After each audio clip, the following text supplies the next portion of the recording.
governors got together and said, look, let's play for a hog. Let's play for a pig.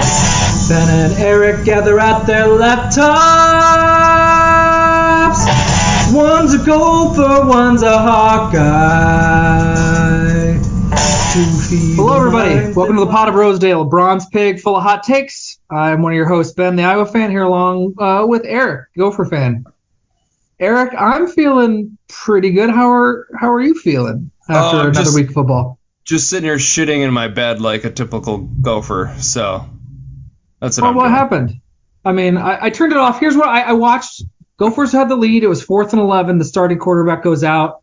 It's like, all right, the Gophers are going to get the stop. They're going to run out the clock. Good. There's like a minute to go in the game. That's done. What could happen? Yeah.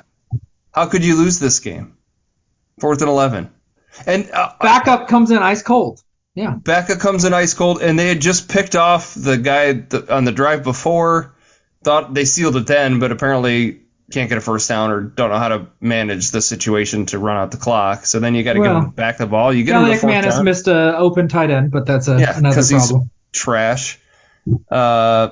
Typical late game mismanagement by PJ Fleck. 4th and 11, guy gets wide open, and then a few plays later, he's in the end zone. Game over. Yeah, so anybody that didn't actually watch the game, Gophers were in control. It's Illinois is on their own 15-yard line, a little bit over more than a minute left. And Luke Altmaier, their starting quarterback, goes out with some sort of injury. Backup comes in 3 plays, completes 3 passes, and goes 85 yards for a touchdown, including one in which, Juice Williams, clearly their best wideout, just got completely behind the defense, and they just dropped it right into his red basket for like a 46-yard touchdown. I mean, big-time pass defense blunders by the Gophers, rearing their head again. Yeah, the Gophers went from being like a 90% chance to winning the game to losing the game with a minute left in the game. Like, just the complete flip from really absolutely should win this game. Turn it off. They won, and then and the same thing. They did the same thing against Northwestern in the game they lost. Same situation. A team they should beat. They were winning. All they have to do is just not shit the bed, and they did. Yeah, It's become kind of a trend with PJ, with his teams. You get this great win.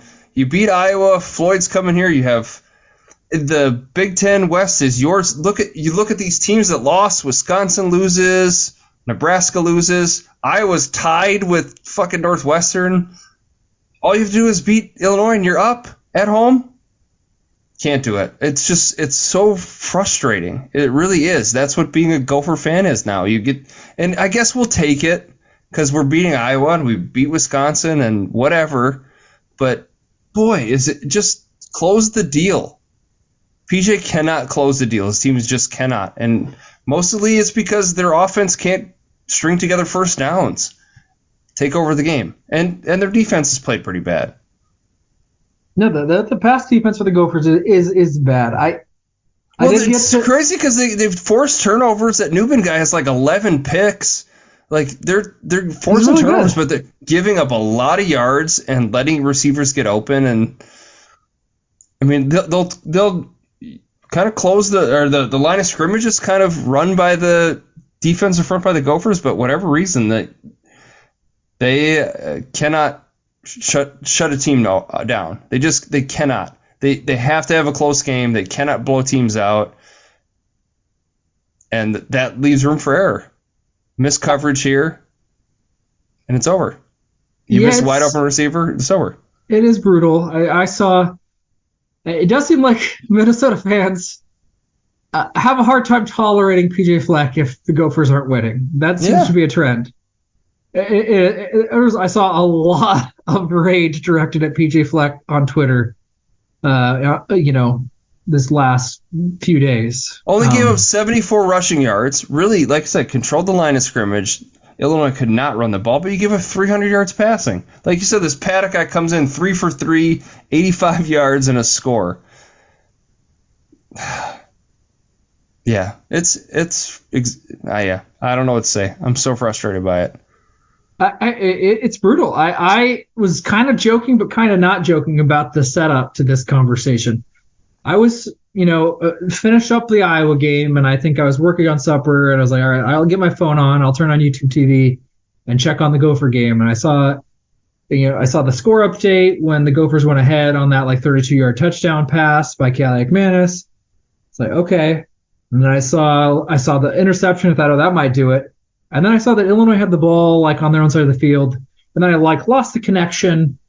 I was trying to get in and came back in and was trying to get an update. And then I was really confused because I saw Calais McManus. It was like 2nd and 10 and throwing the ball. And I'm like, wait, the Gophers have the ball. Why are they throwing it? And then I looked at the score. It was like, oh, Illinois is ahead. That's why they're passing the ball. That's why they're not running out the clock. My brain had just assumed a turnover had happened for Illinois, and the Gophers got the ball back. But no, the Illinois scored that quickly. It was very instantaneous. It took almost no time off the clock. It was shockingly fast. Yeah, it's brutal, man. I don't like PJ Fleck any more than Gopher fans do, so I don't feel that sad about it from that perspective. But that's a brutal way to lose. That's a way Iowa loses games in all kinds of painful ways, but they don't usually lose it like that. Sometimes a great quarterback or a really good one comes in and has a really nice drive. But a backup coming in on a 4th and 11 and just drilling it 3 straight times, no pressure. Yeah, close games against coverage. Teams that they shouldn't beat for whatever reason. There's usually, I guess it doesn't always happen, but they get some breaks or things happen against a team they shouldn't beat, and they've won some of those games. They've lost them too, against Iowa the last 2 years. Should have probably won a lot of those close games, but PJ loses a lot of close games, I think, is the real trend. Sure. And he plays for a lot of close games. That's the style he's playing for. Oh, yeah, everything is close. You're never going to blow a team out the way he plays.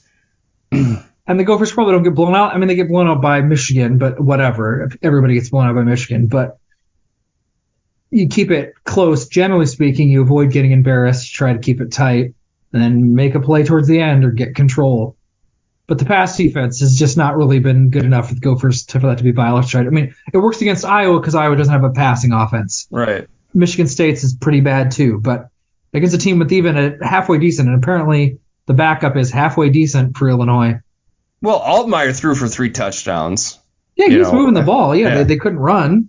But yeah, they were productive. They got the ball downfield compared to Iowa. But the Gophers are a better team. You watch that game, and the better team did not win that game. And it was the same thing against Northwestern. I think that's just 100% a coaching thing. If you're losing to teams you should beat, that's all coaching. And PJ has time and time again shown he cannot manage the clock. He can't manage, tight situations. That's why they lose these close games, because the coach doesn't know what he's doing. He doesn't know how to manage those situations. And maybe it's the coordinator. Maybe he's not calling these plays. But, we saw in Iowa where he throws the pass on freaking 2nd down. When you want to run the clock out, why are you doing that? Giving them more opportunities. That's sure. Bad call against Iowa. And I don't know. Yeah, they had a good play if they convert. Calais McManus, you get a tight end open. He wasn't completely wide open, but he was pretty open. And he just overshoots it. The guy basically just runs past the 1st down marker and turns around, and just Calais McManus makes the right read, but just absolutely airmails it. Just gets hyped up or whatever. I don't know. That's brutal, man. It's tough. I don't know how much better the Gophers are than Illinois. I don't know. They're a better team. Like I said before, okay. The frustrating part about it is everything broke your way, which helps your Hawkeyes because everything broke their way too. But well, it was a perfect Saturday for Iowa's perspective. It was just everything that they needed to have happen. You barely beat a ratty Northwestern team. I don't know. Iowa's not very good. I don't even say it. They didn't lose. I'm not convinced Iowa's great. My point is they got every outcome they could possibly want. It's great they kept Brian Ferentz on staff. That's really a wonderful thing that he's still there calling those plays, because I mean, their offense is really humming. So good thing they kept him. It does. We already had this conversation last week. I don't think Iowa had 169 yards of offense against Northwestern. Put in somebody else on the staff. Do I think Iowa gets to 180 yards of offense? I doubt it. I mean, all they did was like it couldn't be worse. It could not be worse. But I also don't think it could be much better. So I don't really care. But sure, your cat could call a better game. Like if their offensive coordinator was Turbo your cat, they would probably have a better game. Maybe. But it doesn't matter. Brian's there. The offense is bad. There's no way for it to not be bad anymore. I mean, we're well past that. He gave Deacon Hill the most basic passes to complete, and he completed some of them, which is better than what has been the last couple of games. I don't know. Yeah 10 for 15, those are good numbers. I said better than the last couple of games. I didn't say they were good numbers. I said better than the last two games. So I'll hold myself accountable for my words. You can try to do some weird little like goalpost shifting if you want. 10 for 15 for 60 yards or whatever it was isn't good numbers. He made really one good play, and it was the clutch throw at the end of the game. That was the single most important pass, and the only one where you're like, oh, he legitimately made a good play. Otherwise, he completed very basic throws or made bad throws. But whatever, he's not a Division I quarterback. Going into the fourth quarter, like that. Were you sweating at all? Sure. But at this point, like against my Northwestern Wildcats, I have to watch 3 more games against, well, 4 counting a bowl game, maybe 5 counting the Big Ten championship game. Iowa's now, depending on who you ask, anywhere from like 2/3 to a 70% favorite to win the Big Ten West. You should win the next 3 games. You absolutely should. Why? You just talked about how bad the offense is, and they kept their coordinator who could not do worse. Because you have one of the best defenses in the history. The Big Ten? That might help. Every game's going to be exactly like this. You're confident that Minnesota is clearly better than Illinois. I'm not. You're convinced of that. Fine. I'm not convinced that they were last Saturday watching those two teams play. Maybe, but like this is all the teams in the Big Ten West. They're like this mushed together. Very granular differences between the two. Yeah, okay. Illinois had the better quarterback, but Cal McManus made some plays. Okay. Minnesota had the better rush defense. Okay. But Minnesota's special teams had the bungling fumble to start the game. I mean, okay, you can go this way or that way. That we're really splitting hairs over which bad team is slightly less bad. Iowa is barely, we're going to get there, but Iowa is barely favored against Rutgers. Minnesota is barely favored against Purdue, who is like 2-6. They're underdogs. They're okay. 1 or 2-point underdogs now. Okay. Nebraska is barely favored against Maryland. It's these teams are all just like this. These are all how all the games are going to go. There's going to be back and forth, very close, one play. Iowa, it's going to be 14-13 or something gross against Rutgers. I mean, it's just going to be awful. Iowa's going to spend most of the time not moving the ball. We already know this. So, yeah, I was sweating, but it was also like, I don't know. I didn't want it to go to overtime. Like, I don't want to see overtimes of this game. This is really gross. This is obnoxious. I don't want more of this. Please, let's end this one way or the other. Got one big play, got the field goal, and hey, guess what? I was back in the catbird seat. I mean, all Iowa needs is Minnesota needs to lose one more time, and they play Ohio State. Nebraska loses one more time. Iowa can afford to lose one more time and still control their own fate. So, well, you play Nebraska too, so that's true. But my point is if Nebraska loses one of the next 2 and Minnesota loses one of the next 2, Iowa needs to win 2 of the last 3. But it's not fun. It's awful. It's frustrating. Yeah. You can't lose two games. You can't lose 2 of the next 3. Really. Correct. I mean that's. But it's frustrating. I mean, it's like it's tough to enjoy the game when you're just watching an offense flail over and over and over again. And then when they do have scoring opportunities, they screw it up because their passing is so bad. Fumble on 3rd down that takes them out of field goal range.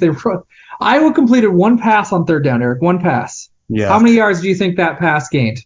I don't know, 3 yards maybe. -4. It was a busted screen that went nowhere. The guy caught it in the backfield and was like tackled almost immediately by a defender, LaShawn Williams. It was like 4-yard loss, and then they got a sack. So they were They averaged losing 2 yards a play on third down passes. They went 3 for 6 on second down passes for 9 yards for a touchdown and an interception. A lot of punts, I'm guessing. Of course. Well, of course. One missed field goal because that third down pass that lost them 4 yards took it from a 49-yard field goal to a 53-yard field goal. So they went backwards.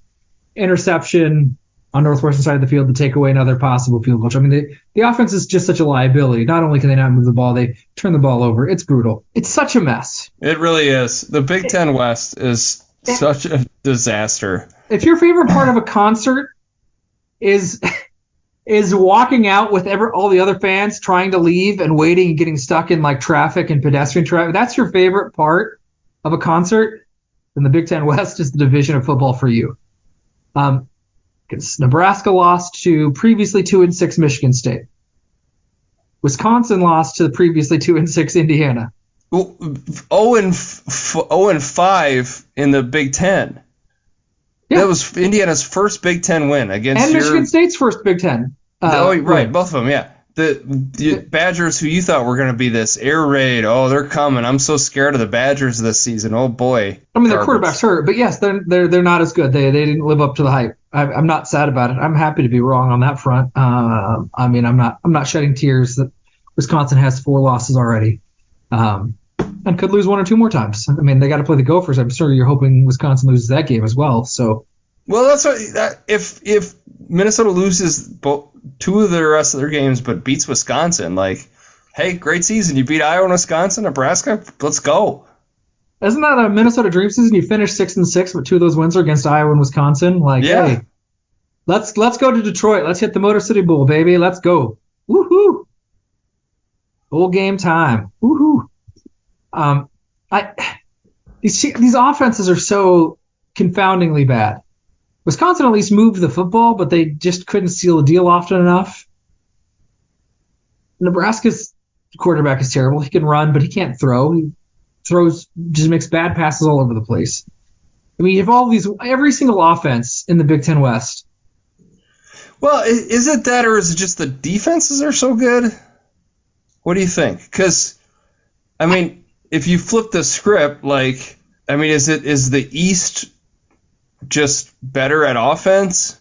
Well, they are. I mean, Penn State scored 31 points against Iowa, and you just described Iowa as one of the best defenses ever.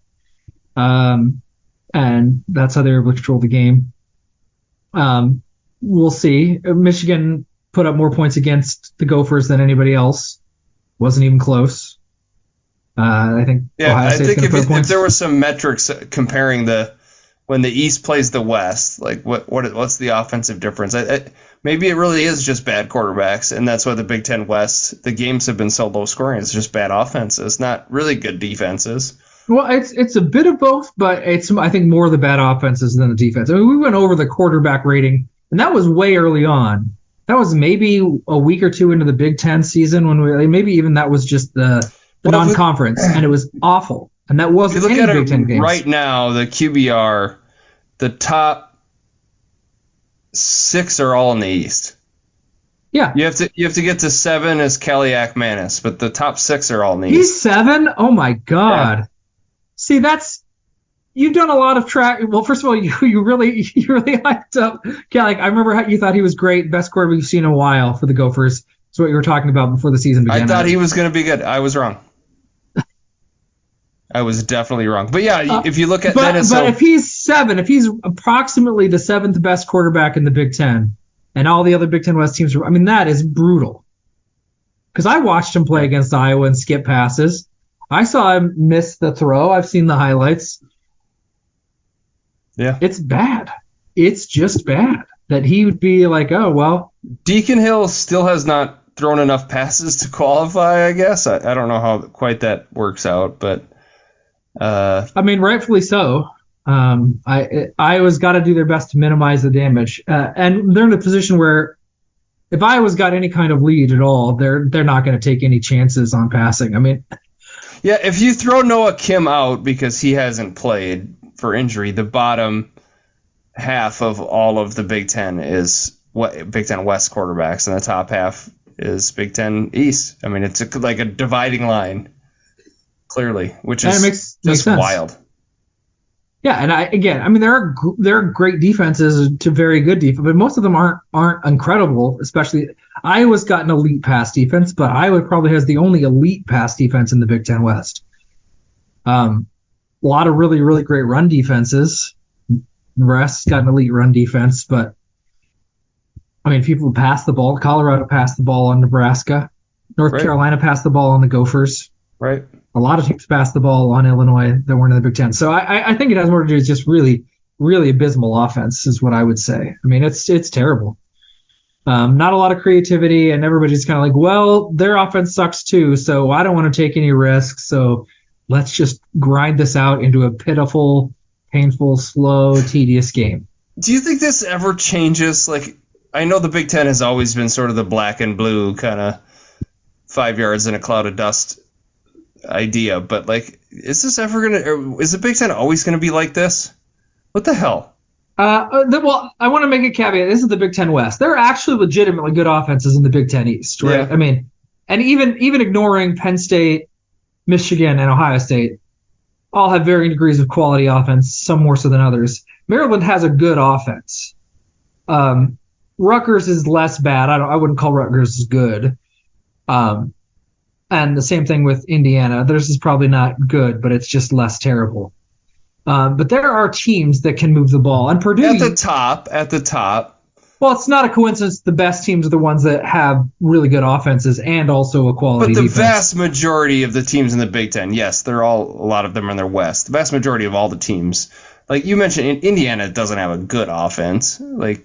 No, but it's less terrible. They have had good offenses in the past. I mean, that in Purdue is the exception, and they've used to have. I mean, their whole thing was that they had an explosive offense and a really elite defense. But the Gophers under Glenn Mason were not a defensive team. Like they had 2,000-yard rushers. Like they scored a lot of points. They just couldn't play defense. They had no defensive identity at all, and so there's been a shift, I think, in the Big Ten. Oh, it's gotten worse. Maybe it's the cold. It's cold, and you're playing outdoors for most of these stadiums. I don't know. It's so weird. It's very weird because it's gotten worse. Even in Iowa, right? Iowa has bottomed out offensively. They used to be 15 years ago, 10 years ago even. They had offenses that weren't great. They weren't elite or super explosive or exciting or sexy, but they were decent. They were functional. They were okay. I mean, when Iowa went 12-0 in 2015, which is 8 years ago. That offense wasn't amazing, but it was a decent, okay offense. And then it's just cratered. So many of these offenses have quarterbacks that they can't avoid turnovers. To me, it's the quarterback play. That's the thing that I come back to over and over again. Sure.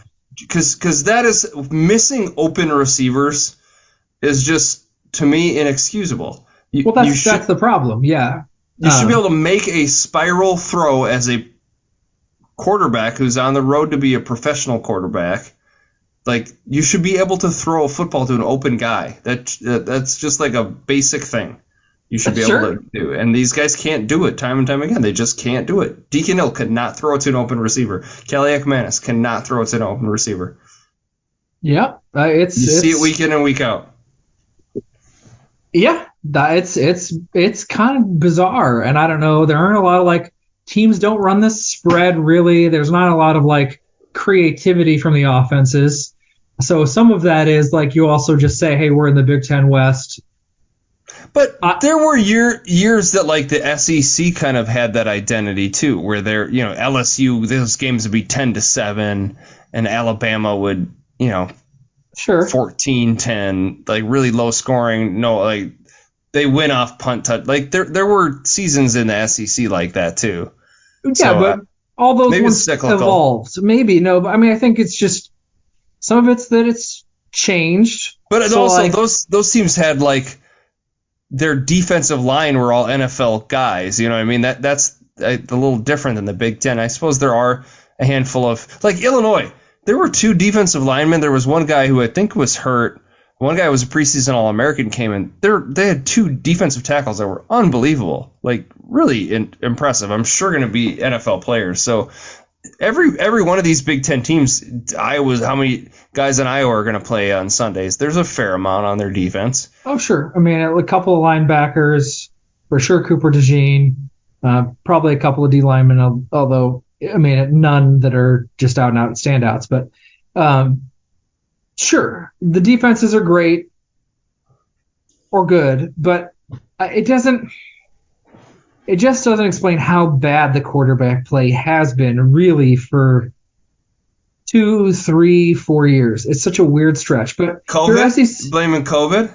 I'm not blaming COVID. Why? At that point, I mean, we're in the transfer era, so I mean, you have options all over the place to upgrade. But a lot of these guys missed a year or two in high school. You know, I mean, maybe it?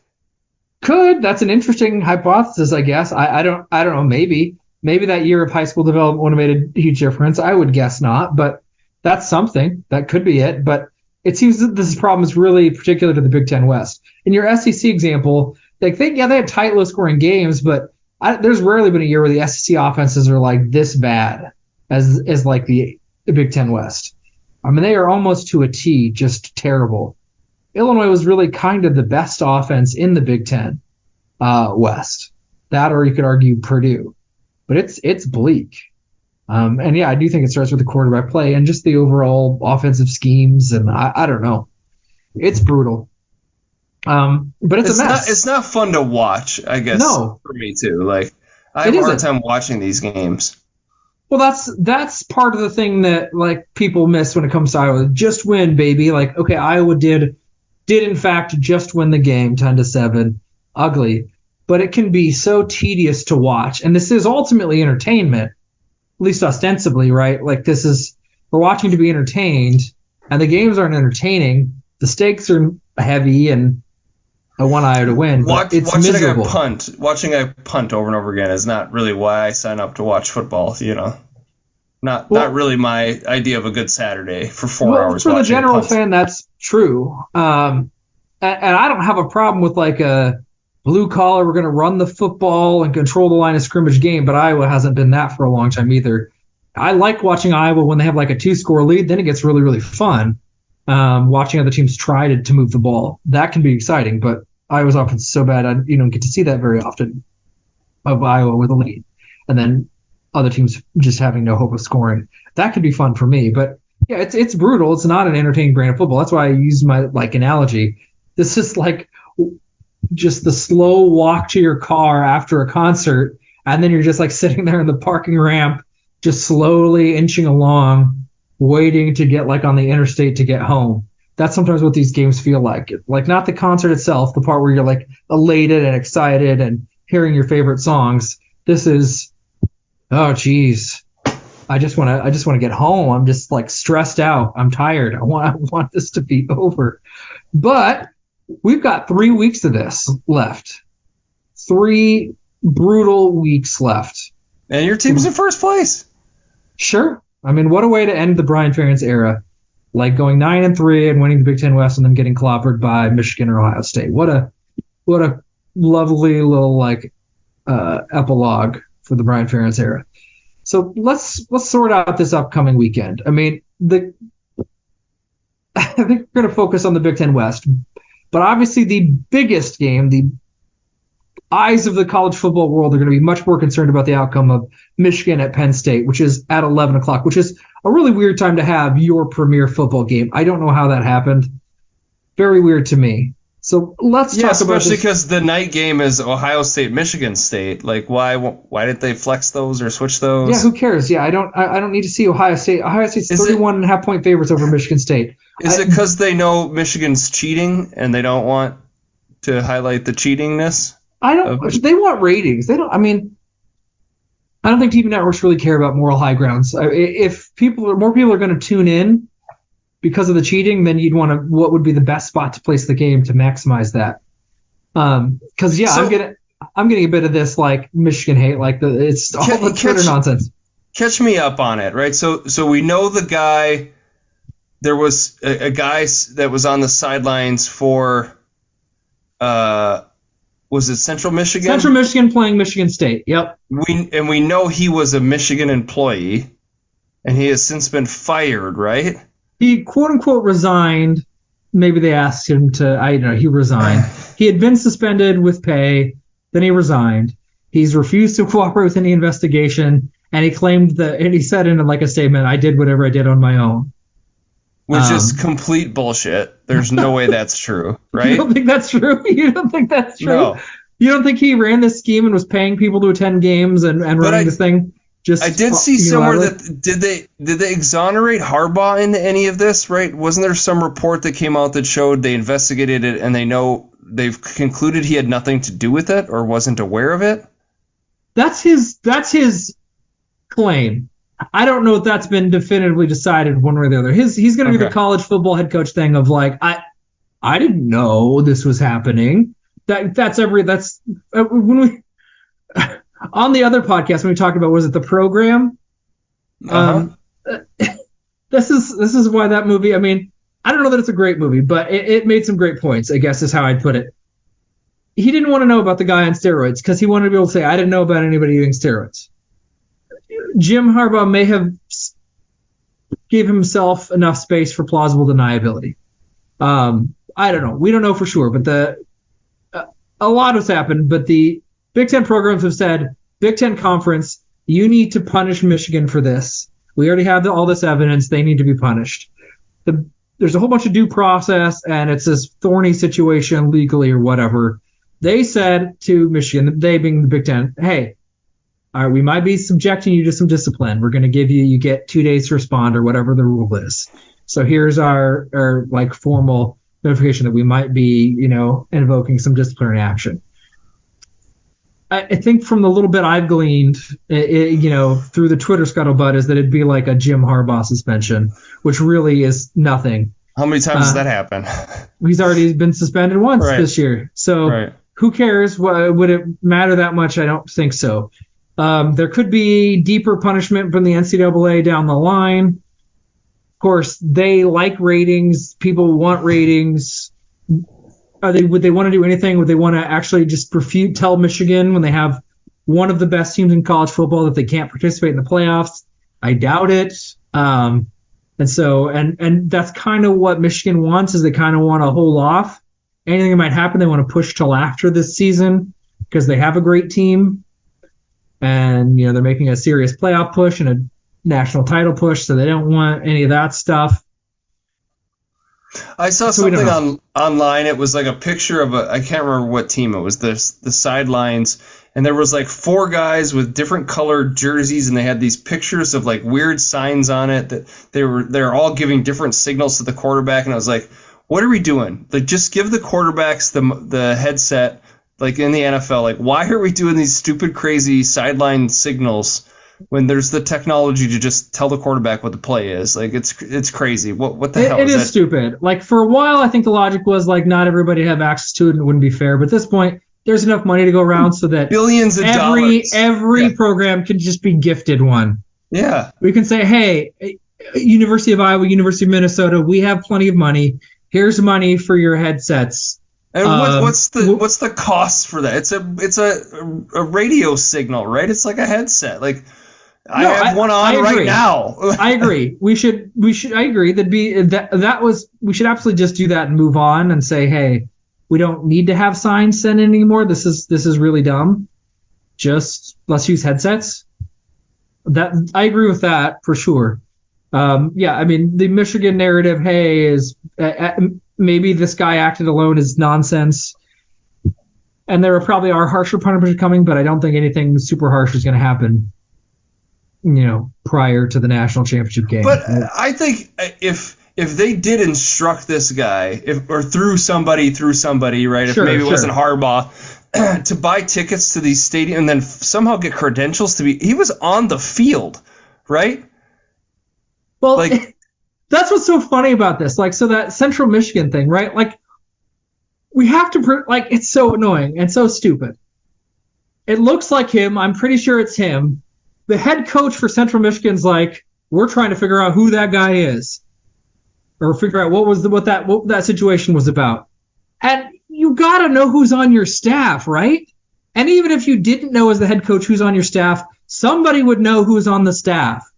So clearly he's not like a member of the coaching staff for Central Michigan. No, he said eventually that this guy is not affiliated with our program. Okay.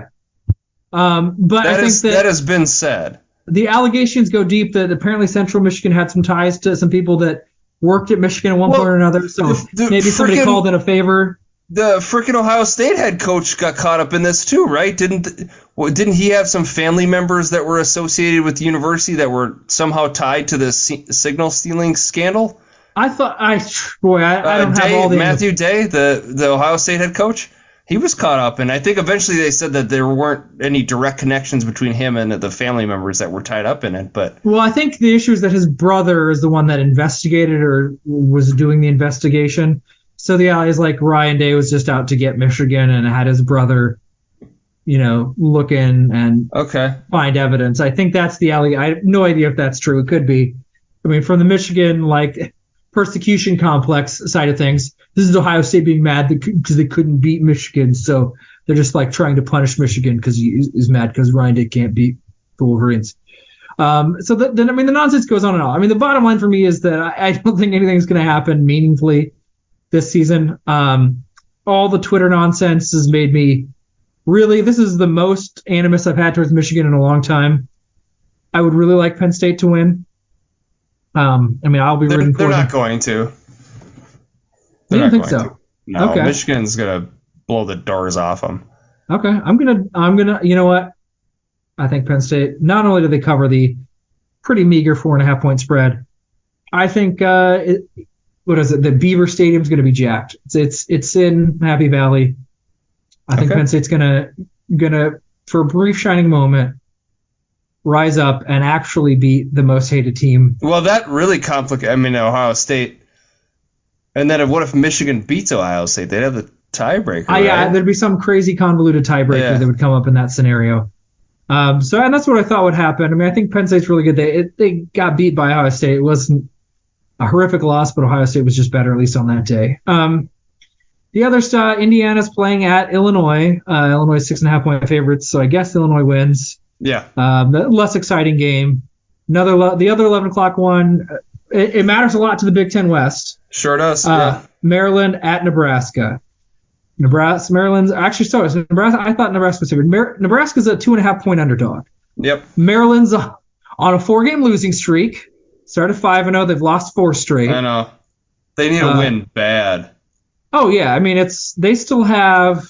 This will be a good sign. Is the East really way better than the West? Because if Nebraska wins this game, it makes you wonder, maybe it's a little closer than we think. Maybe. I think Maryland's kind of they're a bit more. They have a pretty good offense. Their defense is a lot more. Plus the Iowa-Rutgers game too. If Iowa beats Rutgers pretty soundly, Nebraska beats Maryland pretty soundly, it makes you start to kind of rethink the whole narrative of East is so much better than the West. Now the top of the East obviously is better. That's what everybody means. Maryland is at best marginally better than the Big Ten West. We just talked about how the entire Big Ten is split in half in terms of quarterback play from the East to the West. So, but he's played. Maryland lost to Northwestern. Maryland lost to Illinois. So I don't know that this definitively decides that. They were competitive in both those games. Maryland was. Yeah. But they weren't clearly better. Even if Maryland wins, it's probably not because they're clearly better. They're to me the equivalent of a Big Ten West team. They already have 2 losses to the Big Ten West. So I don't know. It matters if Nebraska loses. That helps Iowa, and it probably keeps the door just a smidge cracked open for your Gophers. Well, they have to win out. The Gophers said have to win. I think there are probably some crazy scenarios where Minnesota could lose to Ohio State and still have a chance for because honestly, a big tie at 5-4 is still very much on the table for the Big Ten West. Let's be really honest about the just pile of shit that is the Big Ten West. Well, Iowa's got to lose 2 games, 2 of 3 games. Iowa's going to be an underdog against Nebraska. Iowa is barely favored against Rutgers, and Iowa will probably be barely favored against Illinois. Iowa's going to be in 3 one-score games. Each one of these is going to be a 1-score game. If you were I think Rutgers blows Iowa out, I'd happily bet against that. But I'd also bet Iowa's going to blow Rutgers out. I would bet against that as well. These are all going to be hideously awful low-scoring games that Iowa could lose. 28.5 over-under for the over-under. We just keep getting lower. It's like, it was free money. You bet that under Iowa Northwestern, that was free money. There was never even a slight chance, unless maybe the game went into overtime, that over was going to hit. That was the only worry you'd have. It wasn't Vegas even close. Vegas is bleeding money on the over-unders for Iowa games. Well, it's like they just can't set them low enough. It's like, right. Like, goodness gracious, that's 17 points. Over-under was at 25 points. It was just, it's brutal. And it's like, there's another one. Like, Rutgers' offense is certainly better than Iowa's. Defense is really good. They're going to shut Iowa's offense down like everybody. Iowa's going to shut Rutgers down. The only way it becomes a shift either way is turnovers. Like, last year, Iowa beat Rutgers 21-7 because of 2 defensive touchdowns. Without that, it would have been a 7, 10-7, 13-7. Iowa's back. Nonsense. One of the only 4 Big Ten teams that are ranked again. They're back in the college football rankings. It's shocking to me. I don't know that they deserve it, but they're 7-2. Okay, let's give them a ranking. It feels wholly undeserved, but what are you going to do? Before we get into any more of the Iowa Rutgers, is Maryland going to beat Nebraska on Saturday? Yeah, I think so too. Actually, I do think so.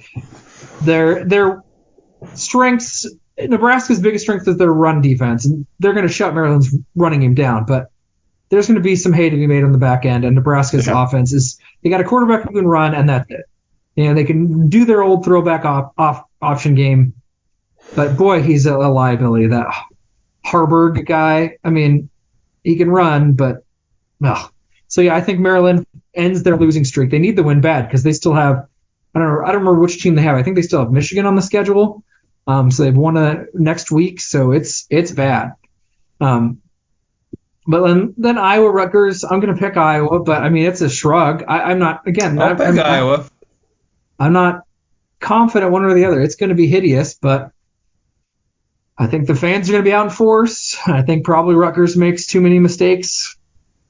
God, just going to limp your way to this Big Ten West title. So hilarious. I think they're going to trip up somewhere. Probably Nebraska. Could be Illinois. But I think the rest of the Big Ten's going to trip up too, and it's they're going to be 9-3 and make it. But again, 5-4. Like, Iowa could lose twice. That's on the table. Gophers could be 5-4. Iowa could be 5-4. Wisconsin could be 5-4. Nebraska could be 5-4. That is all still seriously on the table. Yeah. It's brutal. Wild. Yeah. That's not like far-fetched. Northwestern, Wisconsin, I'm going to skip that over. Wisconsin's 11-point favorites. Wisconsin should win. If they lose, I will be sad. I don't know. Okay. I might pick Northwestern in that game. Okay. I think Wisconsin is floundering. Okay. I like Northwestern to cover. I would probably take them with you giving me 11 points, but sure. I don't know that I would definitely do that. I don't know that I like them outright.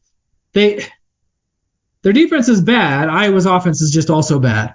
And they really could not move the ball. They had 2 drives, and one of them they couldn't punch into the end zone with 4 tries on first and goal from the half-yard line or whatever. I don't know. But let's get to... They've won and lost every other weekend. Northwestern has? Yeah. Oh, then maybe they're due. They are. It's a very real thing. So... your Gophers traveling to Purdue. Purdue is, yes, a 1-point favorite. This is a coin flip of a game as it gets. Yeah. Purdue's 1-5 in the Big Ten. I think they're one of the only Big Ten, maybe Northwestern now, but I think Purdue is the only Big Ten team. Purdue and Northwestern are the ones that are mathematically eliminated from winning a Big Ten West title. How are you feeling going into this matchup? 2:30 on your favorite network, NBC. Purdue's lost 4 in a row. They did blow out Illinois in their last win. I feel pretty good. I think it's going to be, like we're saying, it's a close game. It's going to depend on, does PJ have an opportunity to mess it up and drop the ball? But I think the Gophers win. Okay. You know what? I'm going to pile on the hate. It happened last time and I was right. I think Purdue is going to bounce back. They need a win. They need some positive stuff to take in the offseason. They can't make a bowl game anymore, but I think they can be spoiler. And the Gophers continue their slide. with a horrible matchup against Ohio State coming up the week after. 3 losses in a row for the Gophers, huh? I think so. I think it's gonna be bad, but I think they're gonna get some redemption in the last game of this. I think we're gonna get the 6-6. You get the rivalry trophies. You don't get the Big Ten West. You get a very unexciting bowl destination, and everybody's kind of like, well, after the season ends, Gopher fans are like, well, I guess we'll take that. Yeah, PJ's annoying, and yeah, he's kind of bumbling, and his shtick is really obnoxious. But hey, we got the axe. We got Floyd. We went to a bowl game. I'm happy. That's what Gopher fans are going to talk themselves into that. But there's got to be some pain first. Frustrating about this season is we looked at the beginning of the year like, yeah, tough schedule, right? Real tough schedule. Yep. But they didn't lose the games they lost were the ones they should have won. That's the thing that's so frustrating. But whatever. I've said it already. Yeah, they choked 2 games away. I mean, they very easily could have been 7-2. With just a loss to North Carolina. The North Carolina game wasn't that close. I'm not going to. That was one where the Gophers were outclassed. But and same with Michigan. But yeah, they could have beat Northwestern Illinois, and Minnesota would be 7-2. Only 1 Big Ten loss. Absolutely driving. Yeah. Their way to the Big Ten West, and now it seems very, very unlikely. A loss to Purdue, I think, would pretty much do it. Yep. Which I think is going to happen. But again, Gophers fans will be able to talk themselves into PJ Fleck in the offseason and just come to terms with it once everything's. And Ohio State's going to beat Michigan State. I mean, what a hilariously stupid 31.5 point spread. I mean, it might be well put, but what a boring night game. I don't care. Oh, once again, can Michigan State keep it within 4 touchdowns? I don't care. Marvin Harrison Jr. already has 10 touchdowns, 900 yards. I wonder where he ends up at the end of the season. Well, he gets to take on the Gopher D in a week, so. Oh, he is going to shred the Gophers. It's going to be absolutely a nightmare. But I mean, we got some key matchups the week after. Yeah. Illinois is hosting Iowa. Minnesota, Ohio State doesn't really matter. But then Nebraska's at Wisconsin the next week, so that's another huge game. And then that final weekend, those are going to be really important games. Iowa at Nebraska, and then your Gophers hosting the Badgers. It'll be really fun rivalry week, I think. Even if the football is going to be not ugly. But any other points you want to make? Do you want any other anti-PJ Fleck rants you want to make, Eric? Anything else you want to say? I mean, I think the thing about it is there's really nowhere to go. Do you complain about him as a coach and want a new coach? I don't know if there's anything better. I think that's just the mediocrity is kind of where you're at, and you just have to accept it. It's really kind of depressing, but this is a version of conversations Iowa fans have had at various times during the Kirk Ferentz tenure. Like, okay, being ungrateful, we're doing pretty well. I don't know what we're so upset about. And then you're like, feels like we're kind of stuck in the mediocre zone. Then you're like, oh, do you want to go back to the Tim Brewster era? Right. Oh, where that was miserable. I just feel like at this point they're not building towards anything. This is just what they are. Sure. And beating Iowa and Wisconsin's fun, and so that's okay, I guess. That's where we're at. It's just maybe sometimes we'll beat them. That's about it. Go to a bowl game. I think the Gophers are going to have a bowl destination, and they're not a miserably awful team. They're maybe not a great one. They're just pretty mid-tier Big Ten team. Low to mid Big Ten team is where they are, and that's kind of a bummer, but whatever. You asked about the quarterbacks. One thing that might change it is getting rid of the division and adding some teams that have very competent quarterback play. I mean, adding USC and Washington, who just put on like a passing clinic, right? Just a very exciting matchup they just had. If you're in the Big Ten West, you can always say, hey, if we have a really solid defense and a pretty decent running game, we have a chance at winning a Big Ten West title, baby, and go into the Big Ten championship game. And pretty much if you do that, nobody can really argue that you had a bad season. Like last year, Iowa didn't go to the Big Ten championship game, but they came very close to being 8-4 and going to the Big Ten championship game. They're like, well, we went to the Big Ten title game. What do you want, fans? But that's going to go away as a metric. So for a lot of teams, you're going to be left with, oh, we're 6-6 watching really excruciatingly painful football, or we're 7-5, or 8. I mean, it's going to have to get better. I just won't be sustainable watching really painful football if you're consistently winning 6 games and out of the title race by October. That might change it. The thing for me is, so Cal McManus is his sophomore, right? So theoretically, he has 2 more years of eligibility. Are we going to see him get better in 2 years? Probably not. Deacon Hill is okay. Maybe this is his first year starting. So 2 years from now, is he going to be an amazing quarterback? No. I think that's the thing that's so. Deacon Hill needs to not be anywhere near, like, he can't be one of the 2 or 3 best quarterbacks for Iowa next season. Well, is McNamara going to be that much better? How long has that guy been a college quarterback? 5 years? I will take him in any day of the week and twice on Sunday. He wasn't any good to start the season. He was injured and still qualitatively better than Deacon Hill. As bad as injured McNamara was, he was light years better than Deacon Hill. It's not even close. You get a new cornerback, or you get a new coordinator, and you keep the quarterback. Do you have a maybe completely different offense next year? I mean, Wisconsin is not going to be completely different. Wisconsin was trying to change their whole offensive philosophy and do this air raid shit, and that hasn't worked. It's 1 year. It takes. I mean, I know that we were very impatient in 2023. It does take more than a year to completely change your offense, especially when you don't have all the right pieces. You have players that were recruited for a different system. It may fail, but I'm not saying it's failed based on 1 year. Iowa's not going to change their overall system. I mean, the best case scenario, assuming Kirk stays, which he said he's going to stay. Who knows? He can change his mind. So he proved me wrong very quickly, potentially. Well, we'll see. Again, we're not there yet. But the best case scenario is somebody like Paul Chryst. Like, that's going to be the best offensive coordinator for Iowa. I mean, a guy who's going to run an offensive scheme that's slightly more modern than Iowa's previous, but not all that modern, not all that sexy. And they're going to just try for, like, late 2000s Wisconsin, which I'll be happy with. If they can get to that production level on offense, that would be a win. But that's the best case scenario. More than likely, it's going to be an internal hire, and it's going to be somebody who's going to do exactly what Brian was doing. Does Caitlin Clark want a job? I mean, she's going to be playing in the WNBA in a year and doing commercials.